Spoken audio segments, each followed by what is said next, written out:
출애굽기 23장 말씀 함께 읽어봤습니다. 오늘 본문 내용은 22장 말씀과 연속되어지는 그런 말씀들로 보입니다. 일단 전반부 9절 말씀까지는 지난주에 우리가 봤던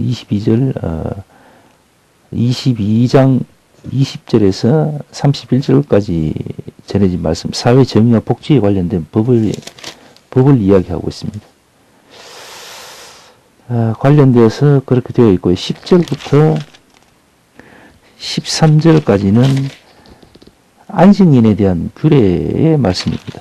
그리고 14절부터 19절까지는 이스라엘 절기 규례에 대한 말씀이고요. 20절부터 33절 말씀까지는 우상숭배 금지 명령과 관련된 말씀들이죠.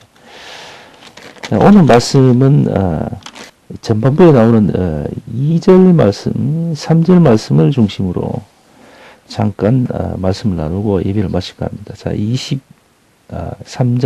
2절 말씀 다시 한번 봅시다. 2절, 3절. 다수를 따라 악을 행하지 말며 송사의 다수를 따라 부정당한 정글을 하지 말며 가난한 자의 송사라고 편벽되어 두어하지 말지니라, 이렇게 되어 있습니다.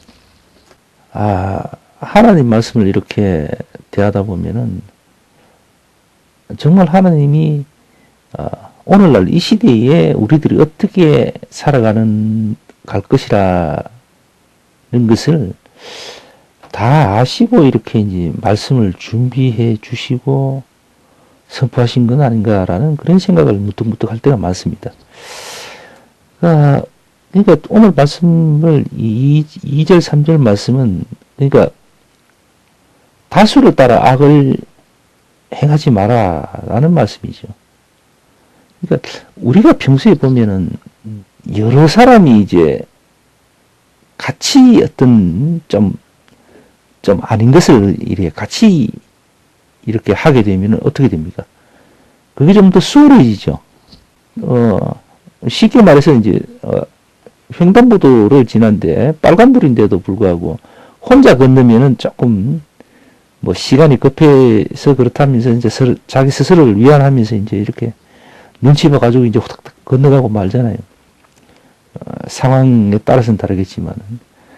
그러나 예를 들어서 주위에 같이 대기하고 있던 사람이 여러 사람이 그냥 같이 우르르 지나가 버리면은 순식간에 그냥 지나가 버립니다, 같이. 그러니까 오늘 말씀은 일종의 그런 부분을 이야기하는 것 같아요. 오늘날 우리가 그래도 좀 체계적인 나라의 법 안에서 우리가 살아간다고 이제 하고는 있지만은 사실 그 법 적용이라는 것이 참 애매하고 또 불합리한 부분도 사실은 없지 않아 많이 있습니다. 또 법을 생각하기 전에 우리 개개인의 어떤 도덕관이라든가 뭐 이런 개념들이 사실은 또 애매한 부분이 사실은 참 많습니다. 예를 들어서 우리가 양심적으로 참 돌아봤을 때 저거는 좀 아닌 것 같다라고 하지만 전체적인 어떤 이익이 거기에 걸려있고 좀 부합하는 면이 있다 이렇게 돼버리면 좀 아닌 것도 그냥 우리 서로가 좋자고 하는 건데 뭐 어때? 하자 이렇게 돼버리죠. 그런 경우가 참 많습니다. 좀 많아도 좀 한참 많은 것 같아요. 그런 경우가. 그래서 이건 뭐 제 개인적인 생각이고 이 얘기입니다만은 개별적으로 뭐 각자 보면은 뭐 나름대로 어떤 모임이라든가 그런 것도 있잖아요. 그죠? 그리고 또 혹은 개인적인 어떤 정치 신념이랄까 거기에 따라서 뭐 어떤 분은 좀 보수적인 분도 있고 어떤 분들은 좀 진보 쪽에 이렇게 마음을 두시는 분도 있고 나누겠죠. 그런 각각의 어떤 그런 게 있겠죠.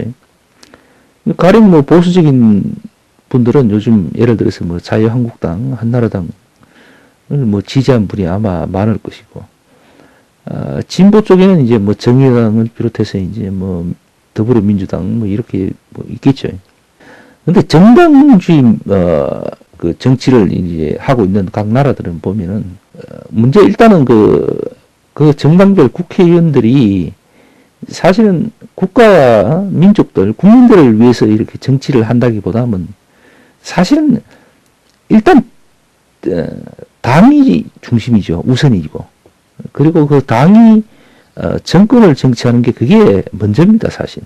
정당 어떤 목적과는 다르게 현실적인 어떤 부분을 보통 대부분의 정당들은 이제 그걸 우선시하고 그렇게 지내오잖아요. 그러다 보니까 좀 아닌 것도 자기 당의 어떤 유리한 입장이라고 했을 때는 좀 아닌 것도 맞는 것처럼 그렇게 해버립니다. 국회의원들이 특히 많이 그러죠. 그리고 꼭 국회의원만 그런 게 아니라 그 당을 지지하는 그 개개인 어떤 당원들도 그렇게 해버립니다. 좀 말도 안 되는 짓거리들을 우리 당이 자기가 지지하는 당이 당을 위해서라면은 과감없이 그냥 해버리죠. 심지어는 뭐 불법을 아주 우습게 그냥 저질러 버립니다. 그런 경우가 참 많은 것 같아요. 그래서 오늘 하나님 말씀을 이렇게 보면은 다수를 따라서 악을 행하지 말며 이렇게 말씀을 하십니다. 하나님. 그러니까 우리가 하나님의 말씀을 대할 때는 하나님이 어떤 뜻에서 우리에게 어떻게 명령을 하시는가를 우리가 분명히 알고 그 말씀을 쫓아서 순종하며 이제 살아가는 게 우리들의 바른 자세이고 또 믿음의 자세고 바른 마음가짐이겠죠. 그래서 궁극적으로 우리 하나님은 우리에게 좁은 길을 가라고 합니다. 넓고 큰 길을 가라고 하시는 게 아니라 좁고 협착하고 험한 길을 가라고 하십니다. 그러니까 하나님은 이미 우리 이 시대에 우리 인간들의 어떤 상황들, 여러 가지 정황들을 다 알고 계신 것 같아요. 우리가 분명히 쉽고 편하고 넓은 길, 특히 이익에 부합된다는 어떤 그런 판단만 들면은 그것이 꼭 좀 정당하지 못하고 불법적인 일일지라도 그것을 쉽게 가버린다는 것을 하나님은 아시고 계신 것 같아요.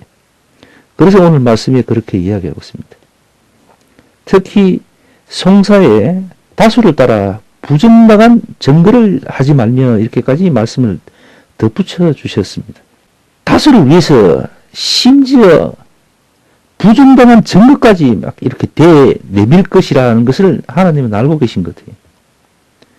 그게 이제 개인적으로는 그것이 뭐 국가의 이익이고 또 다수의 이익이라고 이제 주장을 하고 그것을 이제 변명하면서 스스로를 정당화하고 또한 많은 사람들, 대중들에게 그걸 정당화시키려고 막 이렇게 하겠지만 하나님은 아니라는 것입니다. 하나님은 언제나 O와 X를 분명하게 하시는 분이죠.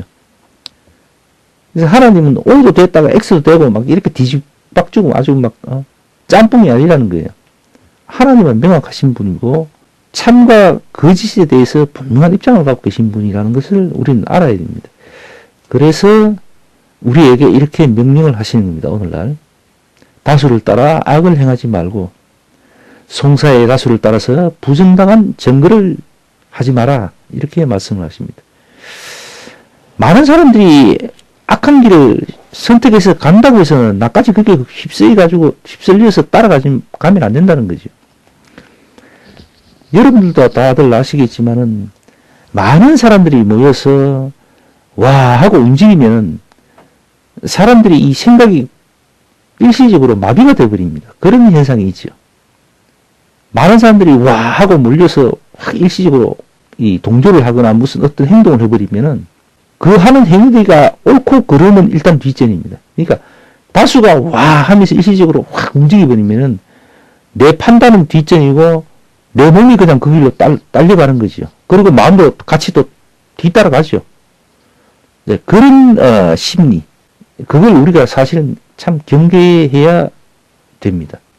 오늘날에도 그렇지만은 많은 교파교회에서 집단적이고 대대적인 어떤 행사를 많이 할 수만 있으면은 이렇게 기획들을 하죠. 그리고 막 그런 행사들을 합니다.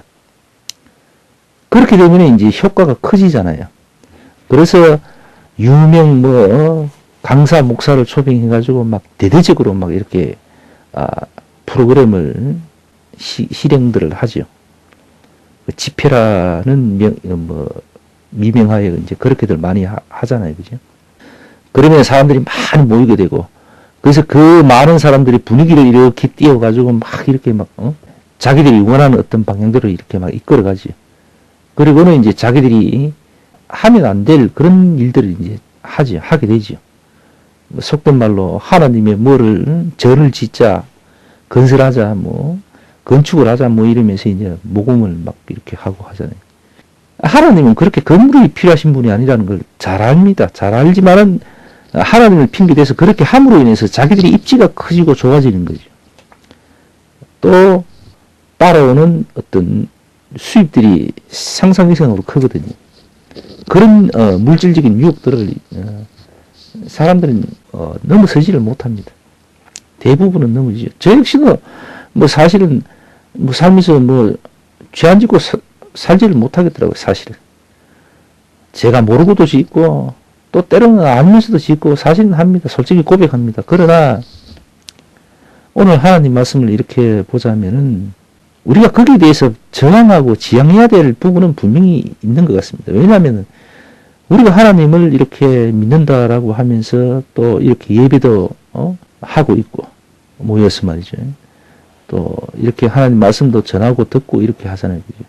그렇다면은 우리가 잘할 수도 있고 못할 수도 있겠죠. 우리가 완전한 어떤 그런 존재들이 아니기 때문에 그렇죠. 그러면 우리가 지은 죄에 대해서 우리가 용서 받았고 또 받을 것이라고 믿고 그냥 반성과 회개를 하지 않으면 그건 정말 또 더 이상 그게 되잖아요. 그죠? 우리가 불완전한다는 이런 피조물의 입장에 임을 우리가 시인하고 그걸 안다면은 우리의 잘못, 우리의 허물들은 우리가 살아있는 동안에는 어쩔 수 없이 그 피조물의 입장에서는 용서를 구해야 됩니다. 사과를 해야 되고 반성을 하고 회개를 해야 되겠죠. 그게 너무나 당연한 건데 또 어떤 뭐 사람들은 그럴 필요 없다라고 하는 사람도 있더라고요. 한 번 회개하고 나면 끝이다 이렇게 이제 얘기하는 사람도 있고 하여튼 참 세상은 참 한마디로 참 좀 우습습니다. 별의별 사람들이 참 다 이렇게 살고 있고 어쨌든 오늘 하나님 말씀을 보면서 다시 한번 생각되는 것은 다수의 어떤 사람들을 따라서 그냥 쉽고 편한 길을 가는 짓은 하지 말자. 그런 것은 지양하자. 우리 삶은 사실은 십자가의 삶입니다. 우리가 갈 길을 다하고 우리가 목표점에 도달했을 때에는 그 고통의 시간들이 엄청난 어떤 영광의 시간으로 돌아올 걸로 믿고 그것을 위해서 이제 살아야 되겠죠. 그러자면은 그냥 세상 속에 파묻혀서 그냥 세상이 흘러가는 쪽으로 다수가 이야기하고 주장하고 가고자 하는 쪽으로 그냥 떠밀려 나가면 살면 안 되는 거죠. 그래서 나름의 어떤 믿음의 고집도 우리는 갖고 살아야 되고 자존심을 가져야 되죠. 믿음의 자존심. 분명히 필요하다고 생각을 합니다. 오늘 말씀을 봐서는 분명히 그게 있어야 됩니다. 그렇지 않으면은 거의 죄 속에 빠져서 영원히 그냥 갈 수밖에 없는 거겠죠. 비록 우리가 죄 속에 빠지더라도 이런 믿음의 자존심, 존재감이 있음으로 인해서 우리가 하나님 말씀을 대할 때마다 내가 잘못을 했구나. 내가 실수를 했구나. 내가 돌이켜야 되겠구나. 내가 회개를 하고 반성을 하고 변화되어야 되겠구나 라는 생각을 하게 되겠죠. 어쨌든 오늘 말씀은 그 부분에 대해서 우리가 좀 더 깊이 생각을 해야 될 줄로 믿습니다. 자, 오늘 예배